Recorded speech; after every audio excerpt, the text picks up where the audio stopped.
who have joined us today from all parts of the country. Before we introduce Ken Crown from CallPotential, I'd like to speak for just a moment about the SBOA. The founders of the SBOA, Ian Bernstein and David Levenfeld, are on the front lines of operating multiple storage facilities every day, and in turn are responsible for the bottom line results at those properties. The financial downturn has forced all of us to address issues of cost control and competitiveness. This is achieved via the enhanced buying power of the SBOA. We now have over 4,500 member facilities, and we're about twice the size of a large self-storage REIT. Simply put, our entire goal is to create strength in our buying power, which cuts costs and improves profitability. Additionally, by joining together, owners of all sizes and numbers of facilities have access to cost-saving opportunities they wouldn't ordinarily have. At this time, I would like to introduce one of our proud vendor partners, CallPotential. Ken Crown is our presenter today, and Ken is the Business Development Director for CallPotential. CallPotential provides systems that ensure a sales process works all leads completely to deliver 26% more rentals month after month. A system to automate collections has given 3 to 4 hours per week of manager time back and enrolled thousands of tenants into auto pay programs. CallPotential extends the value of call tracking and puts clarity into your marketing spend to finally deliver an ROI on every ad's precise value. And now CallPotential's control systems can empower small and mid-sized owners with do-it-yourself call center technology that saves thousands of dollars and lets your best staff handle calls the way you always hoped they would. Immediately following the presentation, you'll have the option to ask questions, and Ken will answer them for you. To ask a question, you can do so during the webinar. Simply type it in the question panel, and questions will be answered at the end of the presentation. Any questions that aren't answered during the webinar will be answered via email afterwards. And today's session should last approximately 30 minutes, with 10 minutes of that being dedicated to questions and answers. And it's now my pleasure to turn the time over to Ken Crown from CallPotential. Welcome, Ken. Hey, Phil. How you doing? Good afternoon. Good afternoon, everybody on the line. And I appreciate the opportunity to share some information from storage owners to storage owners. I think one of the things that Phil said,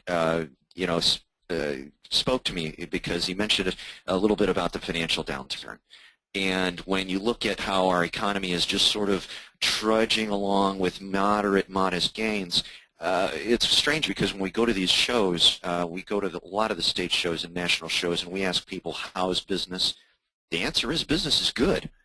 So we're in a great marketplace. We're in a good area to take it from good and make it great. So yeah, business is good, and this is absolutely the time where we really want to try and push the needle a little bit, and that's the purpose for what we're going to talk about today. Not just from people who make software and systems like CallPotential, but remember, we're owners and operators for ourselves. We've got 14 properties here in the Midwest, and we've got about upwards of 500 different locations using this in the U.S. and Canada. So what? Well, what that means is that we can share you some lessons that have been learned in how to go from good to great, and also include some best practices for you today. We're going to ask you to take a look at sales and look at marketing as a process and discuss ways to sort of systematize them to make sure that everybody's following a sort of patented method, right? There's a method that McDonald's used to make hamburgers. They didn't necessarily make the best hamburgers in the world, but because they used a system to make them, it's unfailingly productive. So we also know that in looking at trends and actually going out and speaking and learning from various properties and our clients, we're able to give you some insight as to what really makes the difference between getting rentals and not getting rentals and going from good to great. And also the fact that, we've been in the storage business for the better part of 30 years justifies a lot of what we've created here and a lot of the research that we like to share. And the way that we looked at how to go from good to great was to take a look at our business and ask some very pointed, very key questions about how we're doing business. Now remember, when it comes to getting rentals, generally there's about a 30% conversion rate. That means about 30 out of 100 people that call you wind up renting. But we say, why not look at the 70% that called you looking for storage, but they didn't rent? Do we just throw our hands up in the air and let them go to our competitors? Our contention here is that you can squeeze more and get more rentals and go from good to great in that way. You can also take your managers and raise their performance up into a great category and also give your customers a great experience. And you can do this all without necessarily standing over people and micromanaging. By the way, when we want to give our customers a great experience, guess what? We can charge them higher prices. If you're charging higher prices than your competitors, you can still do better, and it's not all about price, because giving a good experience simply means that you're now outselling them, because people will pay more if you're willing to explain things in a way that they never considered. And if they don't know what they don't know when they're browsing for storage, it's up to us to educate them and justify those higher rates. And these aren't just things that we're spouting off on a webinar. These are actually being done and being audited today across about 500 different properties. We know the kind of quality of interaction that we can get, and we know that our clients are justifying higher rates than the people up and down the street. So what do we do when we want to really sort of look at our operations and say, well, again, I'd like to do all these things, but let's face it, I've got old computers, I have old phone lines, my people are maybe not well enough trained. And when we say about how we go from good to great, what's really happening is that we're really changing some human nature. I have tendencies to be disorganized, or to put things off, or to let things slip through the cracks, even though I really want to do well. And so by changing my human nature and putting systems in place, we can create habit.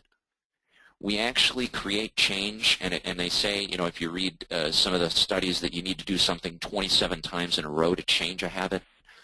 Systems will do that, and human nature can change. The accessibility of these tools and being able to get it in the hands of managers easily so that they will use it and it's right in front of them is important, and they need to be diligent about using these tools. That kind of goes right back to habit. But then as owners and operators, we need to encourage, I'm hesitant to say we want to make mandatory, but we really do want to make sure that when systems are in place that everybody's doing it the same way every time. Because when something's done that way, it's repeatable. And when things are repeated, you get mastery. And when you get mastery, your performance goes up, and a lot of these things would have otherwise been overlooked. One of the big questions that we want to know when people call us up is who is it that is calling? And I've got an example of a company here that does a great job. If you order parts or equipment or any items from Uline, you know that instead of calling up and saying, hey, Phil, how's it going? What they basically do when they call up is, when you call up, or Phil or I call up, is they say, oh, hi, Ken, we really appreciated your order that you sent out last Tuesday. Would you like 3 more of those? And so instead of just saying hello, they're actually starting to sell. What does that mean in storage? Well, what it means is that there are ways that you can get people engaged in a call right away to start the conversation. Instead of saying, how can I help you, say, what is it that you might be looking to store? This is a good impression when you start to ask those questions right away. Getting the info up front in that first conversation is key, because later on you might have to scrounge for it, and people will think that if you're asking them questions later on in the conversation or in a follow-up conversation that you really weren't paying attention in the first place. So try and get as much information now, and that's powerful. Hi, welcome to Next Door Storage. Who do I have the pleasure of speaking with? What are you looking to store today? You're already asking questions. You're learning about who's calling. You're creating a good impression, because by saying, how can I help you, or not volunteering information, you're giving a bad impression, and you're wasting time.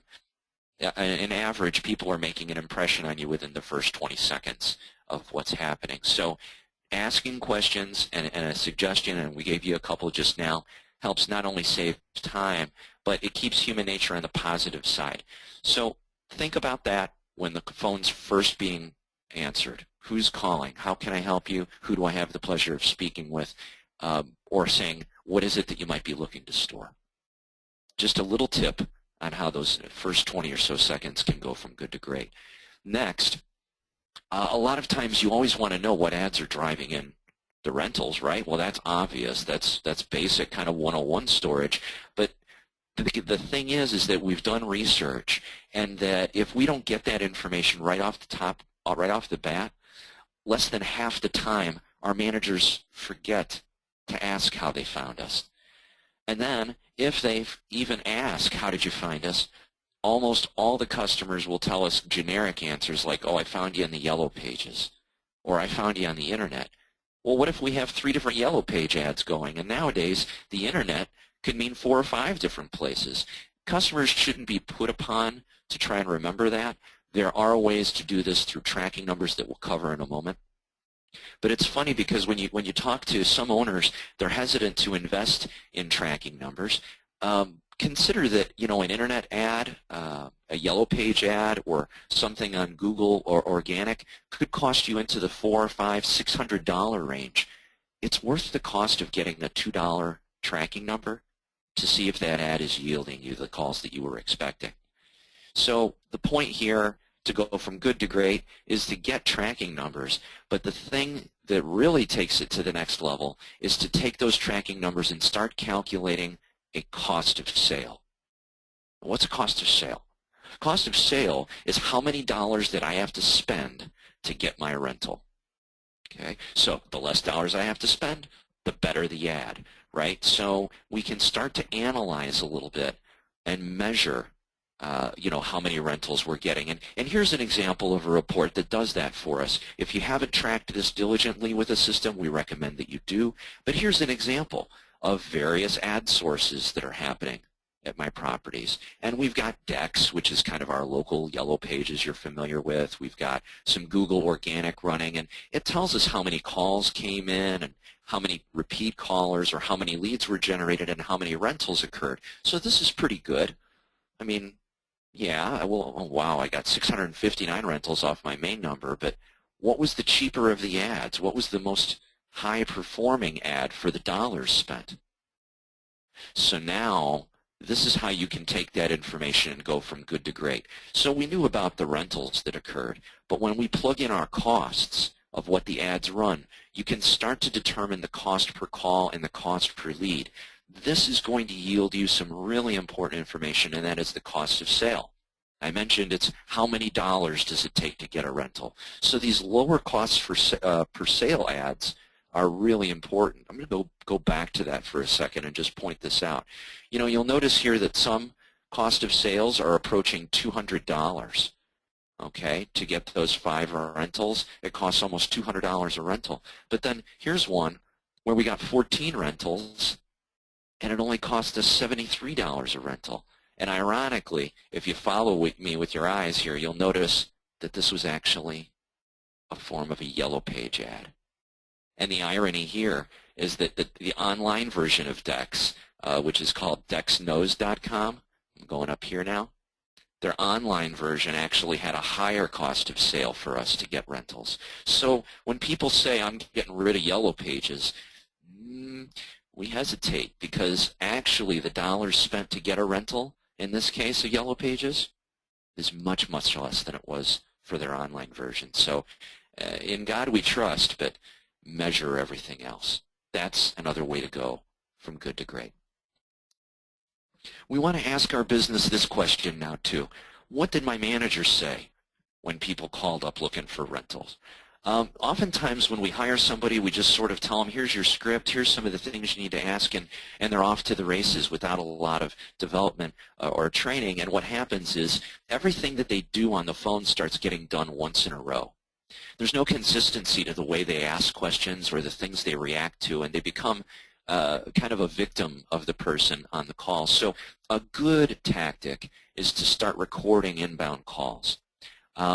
Some folks have been using other methods, mystery shopping, where they actually sit and listen while they're in the office that day listening to the managers. And it's a good tactic to do recording on inbound calls. But remember now, not everybody who calls rents.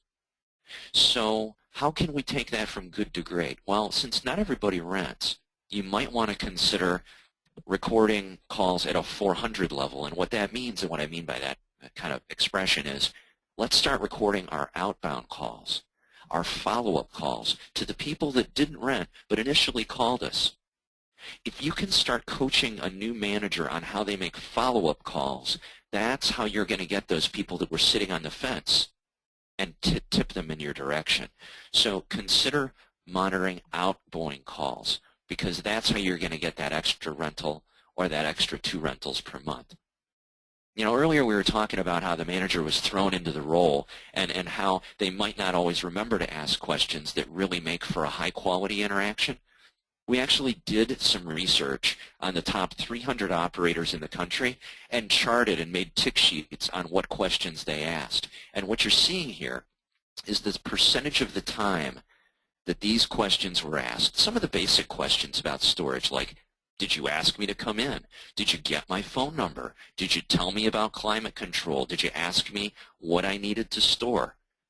You know, it's as an industry, we could do a little bit of a better job, because usually around 1 out of 4 calls even bothered to ask us things. But everybody said hello to us. So this just establishes your baseline. 100% of the people said hi, but only close to 28% even asked, hey, how did you find us? So it's really not being covered. So the point here is that being nice on the first call is good, and saying hello and asking how I can help you is good, but to take that call from good to great, you can now ask things and make it a system. Make it mandatory, owners. When do you need storage? Do you have a feel for how large of a size you need? Because I can help you with that. Tell me what it is that you're storing. Is this something that's prone to warping? Will it rot, or will it yellow if it's left in the heat? And tell me a little bit about maybe how long you'll need it. When you do this, you help inform the consumer about what it is that it really means to be shopping, browsing for storage, and you can justify a higher price because these are high-quality interactions. I'm showing you this because a lot of times we, as owners, say, well, what about all those people that called? Did they rent? Well, not all of them rent right away off that first call. You see, it's good to put the focus on your initial call and ask the questions like we talked about, but remember, the best calls are the ones that ask the time and when they need it, so that we can later on do a follow-up call. Because if they don't need storage for another week, to call them up in 5 or 6 days and say, hey, Phil, remember me? You were saying you needed storage on Saturday. Well, you know what? It's Wednesday afternoon. Why don't you come on in and we'll have the unit set up for you. Doing follow-ups means that you're going to get those extra rentals as well, because your competitors are not doing that. The REITs are not doing that. And our interns actually did this. We did a spot check on the top 200 operators in the country, and it was unfortunate, but when we offered them the fact that we were looking for storage, but we weren't ready to rent right over the phone, only 7% bothered to call us up and try and get our business later on down the road. So if these are the top operators in the country, we look at our industry and say, you know, there's opportunity. If we do a few follow-ups and we diligently work them with a system and we mandate it, extra rentals without having to do extra marketing, without having to pay more dollars out. So it really boils down to the managers. When we ask managers how they think they're doing, they tell us, I think I'm doing pretty good. When we ask owners, the owners aren't sure. And so how do we get our hands around and audit this? A big part of it is recorded calls, inbound and recorded calls. There's a hidden benefit to recorded outbound calls, and that is that if you can file those away and make those available for managers on subsequent days, they can listen to the calls before they follow up with those people who didn't rent. And now all of your managers are getting briefed and acquainted with what was discussed on that initial call, even if they didn't take the call. All right? So we talked about ways to sort of see how those calls are going, and we talked about mystery shoppers. And mystery shoppers definitely have their place. As with everything, we're all on tight budgets. We want to make sure our dollars are being spent well. And if you invest carefully, we have found that for new employees, for trainees, mystery shoppers are good. They let the new person spar with somebody who's on the other line and go back and forth and get some familiarity with the script. But over time, You can smell them coming a mile away sometimes. And so be careful about how you invest and be careful about who you invest with, and know that as people have been around a while, you're going to have to get a lot more savvy. But there's just nothing, in our opinion, that takes the place of live calls. If you can have people sparring with real customers, throwing curveballs all the time, that's absolutely, in our opinion, the best way to really see how people are handling real-world situations. Give them real-world calls. Okay, so there's all sorts of systems that can be used, right? Some basic systems that are out there. Again, you just need to tell people this is the way we're doing things is to just start with a ring binder and some lead cards as your first system. Have people enter a lead in, put it into the book, and have people have everything written down there. If it didn't get written down, it didn't happen. Accordion files work too, with dates to follow up on leads. If I call in today, the 28th, and I don't need storage until February 2nd, put it in the accordion file for January 30th so we can get a follow-up done. Microsoft Excel is even better at this because it's easier to manage, it's easier to share around between properties. Those are good systems. There are great systems out there, CRM systems. CallPotential provides one of them. That will organize and systematize and make sure all of these controls are in place. So, before I wrap up, Phil, and turn it over for some questions about some of these concepts, the thing that I like to challenge people with is to say, are you handling these 8 key questions? So if you're not sure if you really have a handle on sales, on tracking, on quality control, and you'd like to find out, we are offering SBOA members the ability to enroll in our spot check program. It is normally a per fee per property price that we charge. If SBOA members register today, they can get it done at no cost. We have a special website that's been created. It's callpotential.com/spotcheck. If you go to that website, tell us a little bit about your properties, we will actually have our interns analyze each call across 12 different call criteria. And then we'll also record the calls and let you know if we're getting follow-ups and how those follow-ups went. We've had some very good early information that has shown us some folks who are just killing it and doing everything right. There's a lot of room for improvement that these spot checks can show, and we'll send you a report of findings along with the recordings and the date and time of who called. So if you need to look that person up in your system to see if they got entered, we'll give you the name of the spot checker who called in. So now, Phil, I think I've gone on enough about some of these good to great notions. If there's any questions about what we covered, if they've racked up now, Phil, we can take some of those now. Phil? Yep, I'm here. Thanks, Ken. Great information, and that's great news on the no cost for the spot check.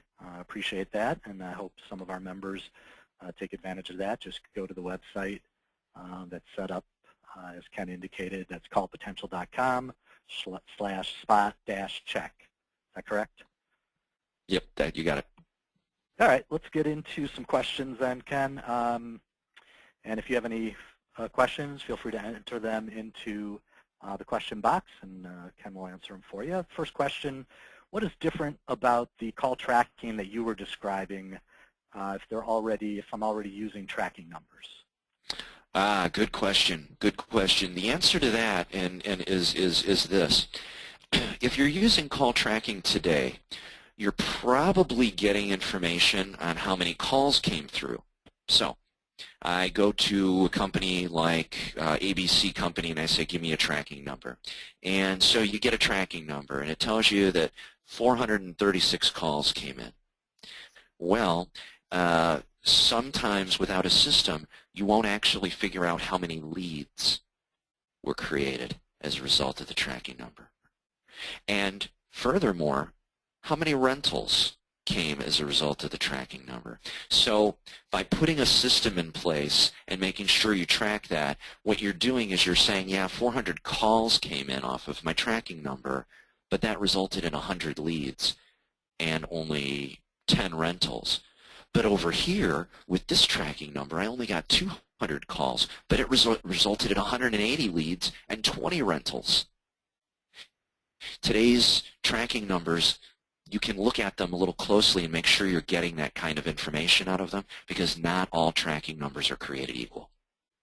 Hope that answers the question. Yeah, that sounds good. Next question, how is working leads inside my operation different than a call center? How is working leads inside your operation? Oh, well, okay. With that, we have call centers in place that do a great job and are very well trained at handling calls from leads and from tenants. So let's take the instance of a lead that calls into the call center. And let's say they're in that 70% of people that called but didn't rent right away. Handling that lead internally is crucial, because for as good of a job as call centers are doing today, it's still up to us to take that lead and to work it. So taking a call at a call center and managing a lead are two very different things. And so you might have call centers handling those initial calls, and they do a great job, believe me. However, what we need to be diligent about as owners is making sure that once that lead gets passed to us, that we have a system that we own and have accountability for, to make sure that that doesn't slip through the cracks. Because the call center, I mean, they have to make their money too, let's face it, but they perform a valuable service. Otherwise, we start to squander that value if we don't have a system to work the lead internally once it comes in. That's kind of what I was getting at with the earlier slide. Yep. Hope that helps. Excellent. Yep, that makes sense. Another question, how do you make more sales if a manager is good at management but doesn't sell all that well? That is where having scripted sales processes comes into place. So it sounds like we have a manager who's got good organizational skills, management, and maybe embellishing a little bit, but if they manage things well, what you can do is give them some scripts that they can manage, and they'll probably grab onto that. So if you can tell somebody, here, send this person a text message, and this is what I want you to type.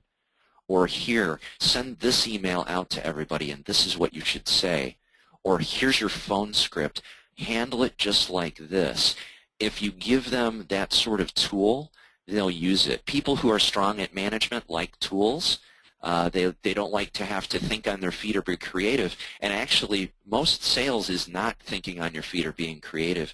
It's doing things in a systematic way and having mastery of what it is that you say.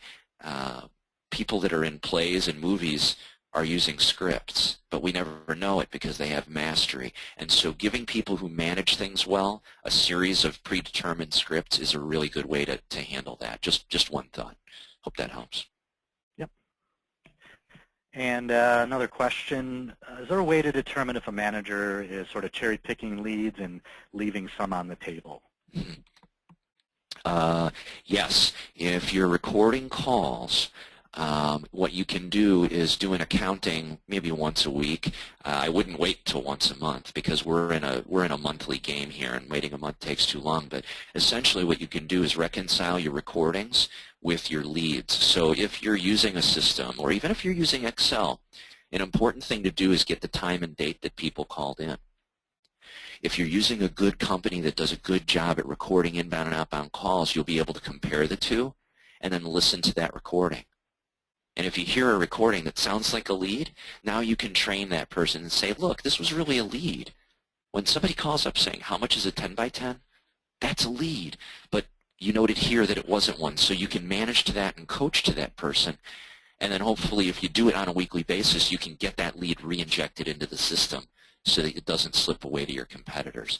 That's my initial suggestion on how to use call recordings to your advantage. Excellent. Okay. The only other question was more for me, and they were just asking if there's a recorded version of the webinar that'll be available, and there will be. So later on this afternoon, you can visit our website, www.thespoa.com, and you'll be able to get a recorded version. I don't know if this is accurate, Ken, but the link that you had for the spot check doesn't seem to be working. The one that you had up there, callpotential.com. Is there a dash in there? Okay, let's take a look.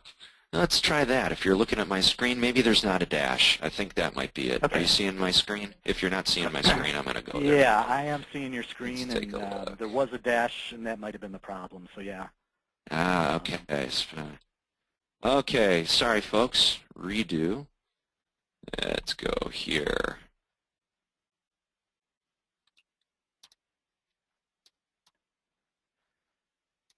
And in the meantime, I am going to kind of wrap this up, and I want to thank everybody, and hopefully we'll